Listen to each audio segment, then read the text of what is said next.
morning, District 8 ALS learners. I am Jason Grama Borromeo, your ALS mobile teacher. So before we start our new lesson, let me first ask, what have you done last 2020? Okay, very good. So ang uban, naalang sa balay because na may protocol nga stay at home because of COVID-19. How about ang start of 2021? Okay, same gihapon, di ba? Stay at home so that we'll be safe from COVID-19. Okay, before we start our lesson, I will show you a picture. This picture or this activity is entitled, Where Do You Want to Live? Okay, where do you want to live? In the left side of the picture or in the right side of the picture? Okay. So, daghay ganahan magpuyo sa left side of the picture. Nga naman, because it is clean and green and then we can inhale fresh air. Okay? I will give you another picture. And then, what you are going to do, you are just going to identify the picture if it is a problem or not. Okay, ang first picture, problem or not? Okay, not, because this picture shows the environment with animals and it is clean. Okay, how about the second picture? Problem or not? Okay, correct. Problem. Why? Because as we can see, the picture shows lot of garbages, and this garbages can be seen in the seashore. Okay, how about the third picture? Problem or not? Okay, correct.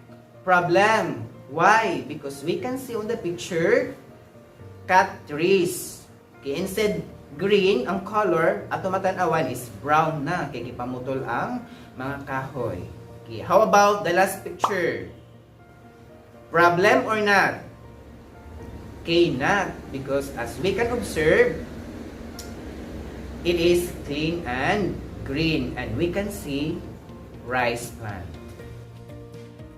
Okay, and then before we continue, I will show you a video. And what you are going to do, you are going to watch this one, listen, and observe. Because after, there will be a question that will follow.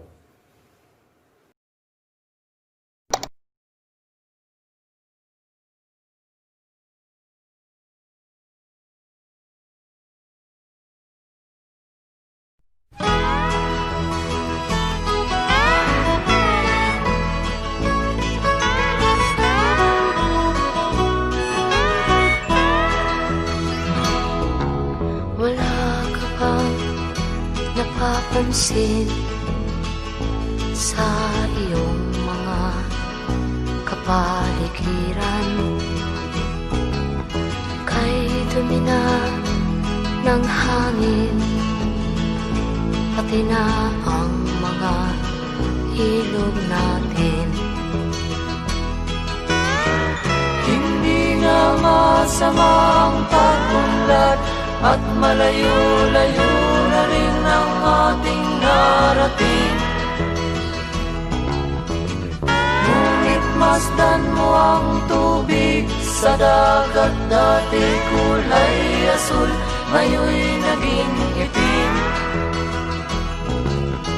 Ang mga duming ating ikinalat sa hangin, sa langit, huwag na nating paabutin. Upang kung tayo'y pumanaw man sa riwang hangin, sa langit natin matitikman. Mayroon lang akong hinihiling, sa aking pagpanaw sana ay tag-ulan. Gitara ko ay aking dadalhin, upang sa ulap na lang tayo magkantahan.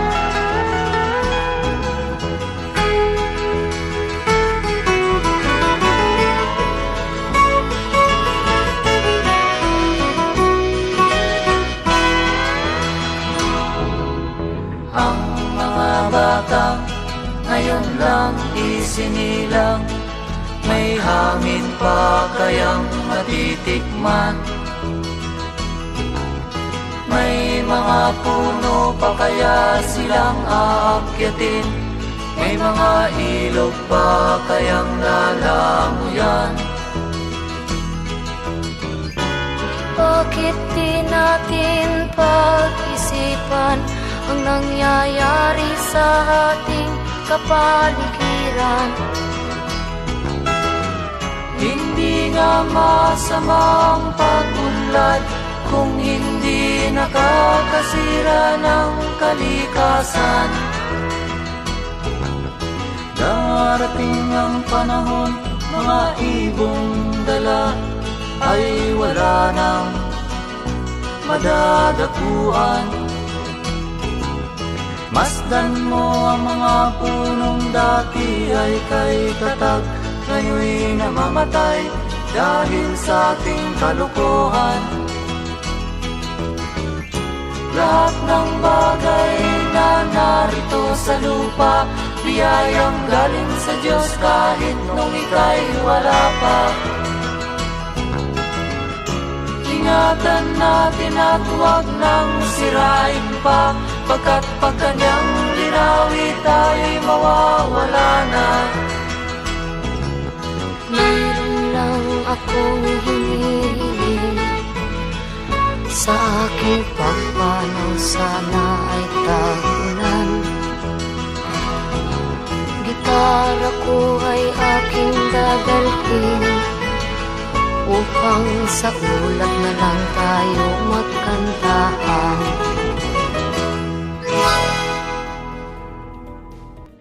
Okay, so after watching the video, what you have seen? Unsa inyong nakita sa video? How about your feelings hearing the song? Okay, very good. So sa video, natanawan nato ang comparison sa before and after. Okay, na before we can see nga nindot pa kayo ang environment. Ang mga kahoy tagas pa kaayo, green pa ang ilang color. Ang mga rivers and seas are so clean and nindot kaliguan.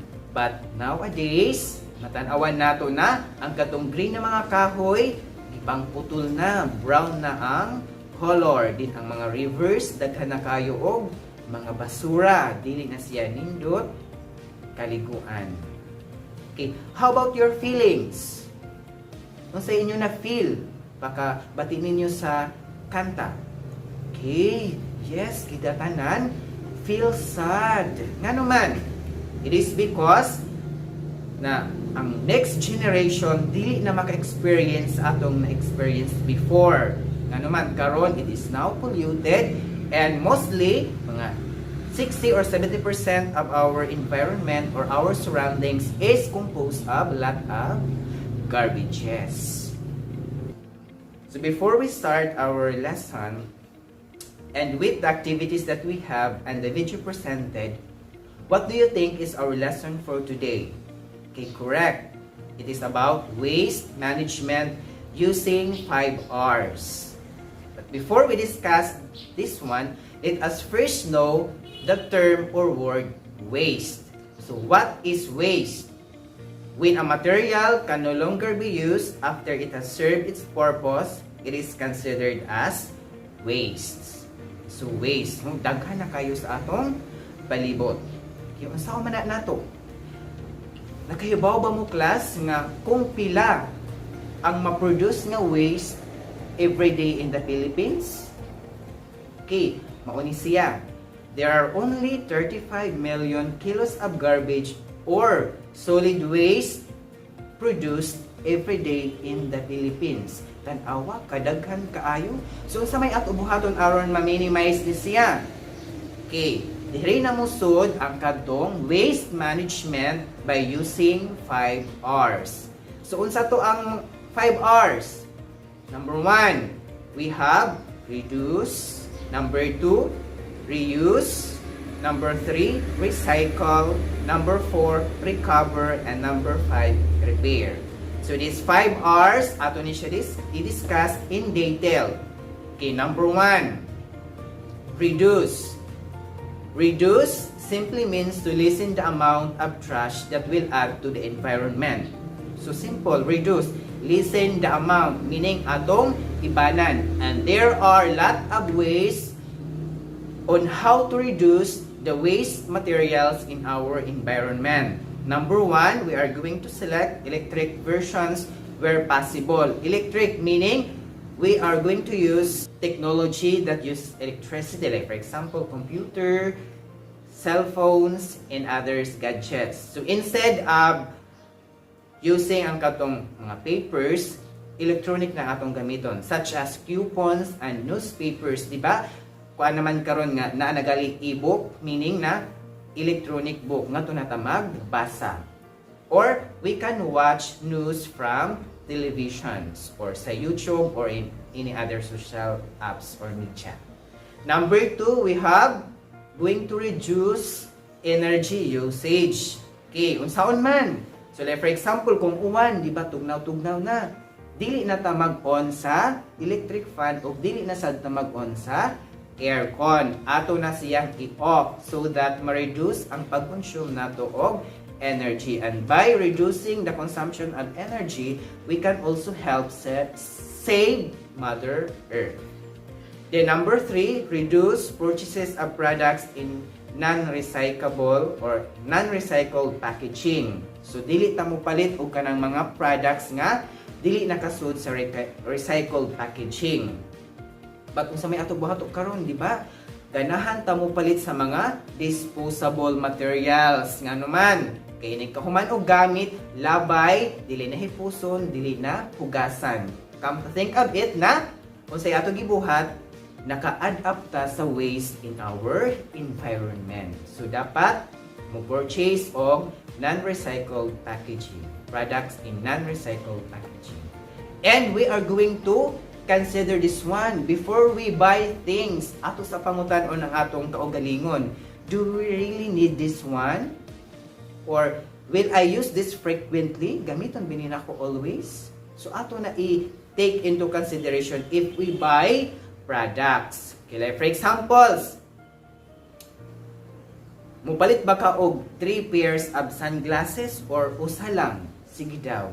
So kung ganahan ka mag-fashion, 3 ka pairs of sunglasses, unya kaguba, imo dayon ilabay. So dapat, we are just going to use buy one. Another, we are going to buy rechargeable batteries instead of disposable batteries. Ang rechargeable, nga naman, we can use this one na longer time. Kaysa ang katong disposable, ini ka man og gamit, ilabay, bisag asa, then it add up waste in our environment. Then another, in how to reduce waste in our environment, we are going to buy products that have bigger packs, di ba? Ang katong mga dagko nakasud sa dagkong sudlanan. Kay kung gagmay, madaghan ang basura, maglisod na taog limpyo. Then another, we are going to reduce our garbage by 50%. Ang katong atong mga food waste, ayun na nato ilabay nga to sa basuran. Instead, atong ibutang sa compost pit so that it will become a fertilizer. And ang katong mga pwede pa nato magamit na mga butang, so ingato nato sa MRF aron ma-recycle. Then, number 2, we have reuse. Okay, reuse means to find other uses for materials that are already used. And there are the different ways on how we're going to reuse materials. Okay, number 1, select reusable versions of one-item use products. Okay, so kung mag-travel ta, mupalit ta og ka ng mga water bottles na ilang sudlanan can be or it is reusable, or travel mugs or lunch containers. But nowadays, no, ang kanang mga lunch containers, dili ta ganahan magkuan na, magdaog paunanan, kay mupalit na lang taog naka pack lunch. Ang pack lunch, dili ba yan nato reuse atong dayon i-dispose. So dapat mo gamit og kanang mga one-time use product, reusable product. Then number 3, we are going to reuse plastics or glass containers. Diba? So kung dagay mga plastics nga sa atong balay or in our community, then pwede pa nato magamit, then we are going to reuse this one. Or we can donate our unwanted items to charity, thrift store, or relative for someone else to use. So kung dili na taganahan mo gamit ana ng mga materials or mga gamit, atong i-donate so that ang uban makagamit sad. Then reuse and repurpose jars. Diba? Kung atong mga paliton nga nakasudog jars, nya wanay sud, ayun nato ipatag og labay. Instead, we are going to reuse this one or repurpose so that we can help save our environment. Ang katong mga plastic bags, ang katong mga soft drink bottles, himo na tong kanang imnanan or tubunganan sa mga birds, or ang katong mga scrape cloth from tailoring, himo na tong mga rugs. Then the next one we have recycle.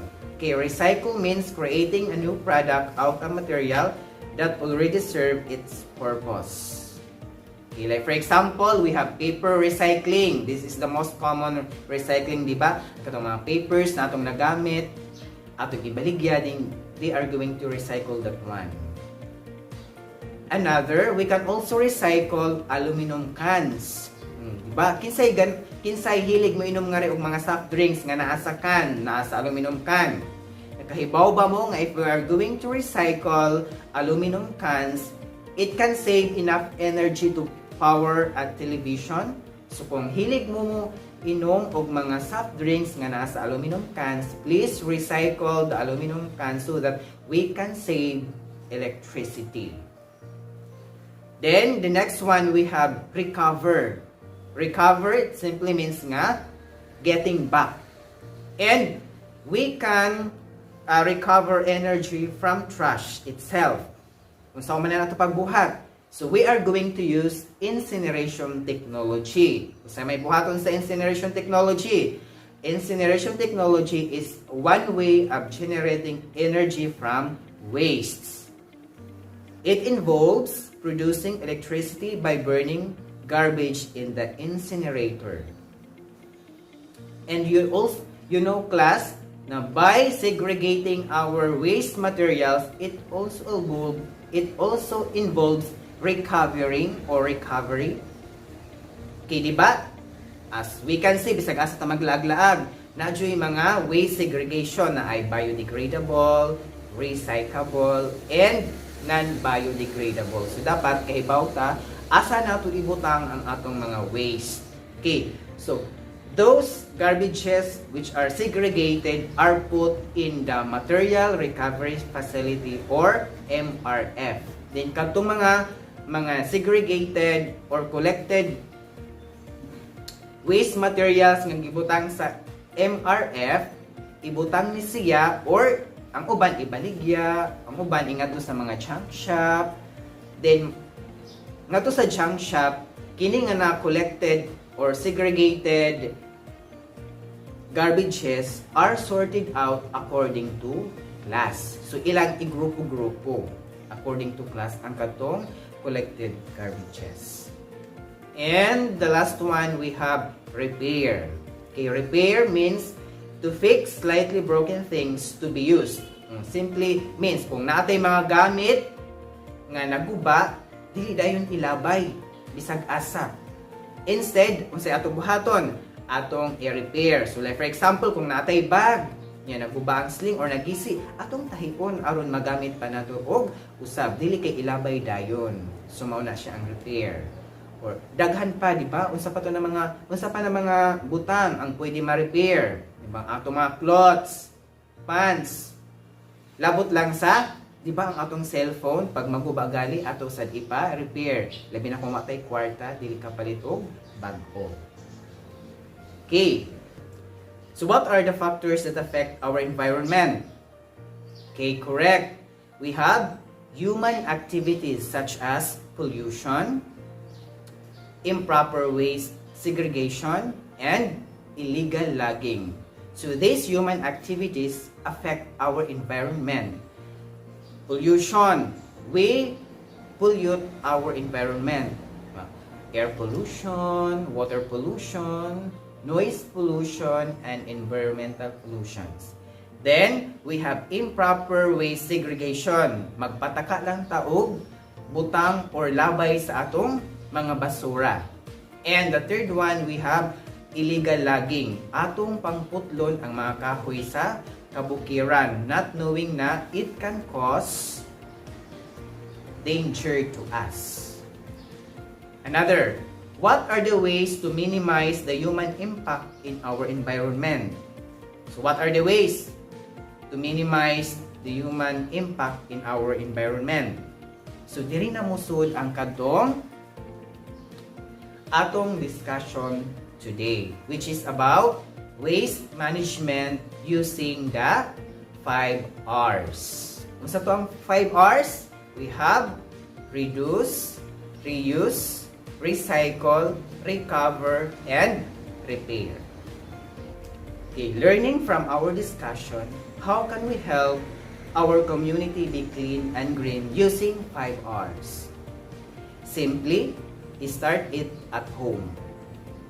5R's, we have, again, 5R's, we have reduce, reuse, recycle, recover, and repair. Okay, example in our home, reduce.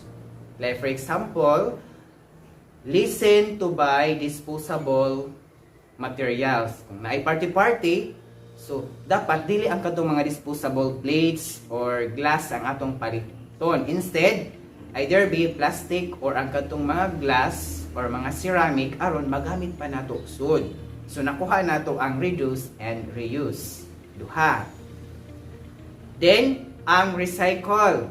If natay mga water bottles or mga jars, ayaw nato ilabay bisag asa. Instead, ato siyang gamiton, ato siya i-convert from old one into new one. So kung natay mga jars, ato siyang i-recycle, himuon natong butanganan sa mga bunten or kanang mga pencil or himuon natong flower vase. Then ang recover in our example kay kuan man to siya energy and electricity, so we can recover energy in our homes. Like for example, ang atong mga food waste, di ba? So dili nato ilabay ngadto sa mga trash cans. Instead, inganha naton siya sa compost pit because kung ma-decay to siya, ma-convert siya into fertilizer, di ba? Then ang atong soil mahimong saman tambok niya, nindot ang tubo sa mga tanong. And lastly, we have repair. Di ba sa atong balay, ang katong mga kuan, kung wala tay kapalit og mga new things, ang katong atong mga gamit nga nangaguba, dili nato ilabay. Like for example, ang atong pants, no, nagisit siya. Dili nato ilabay, instead ato siyang tahion arong magamit og usab, or kung dili na gud siya magamit, pwede nato siya ma-reuse. Di ba? Nakakuan mo sa Facebook nga daghan kayong kuan nga ang katong pants gihimo siyang kuan pat, di ba? Or gihimo bisag unsa lang. So do not throw our waste improperly. Remember that may pira sa basura. Okay, so that's all for today. Remember that always use 5R. Reduce, reuse, recycle, recover, and repair. Thank you and good day.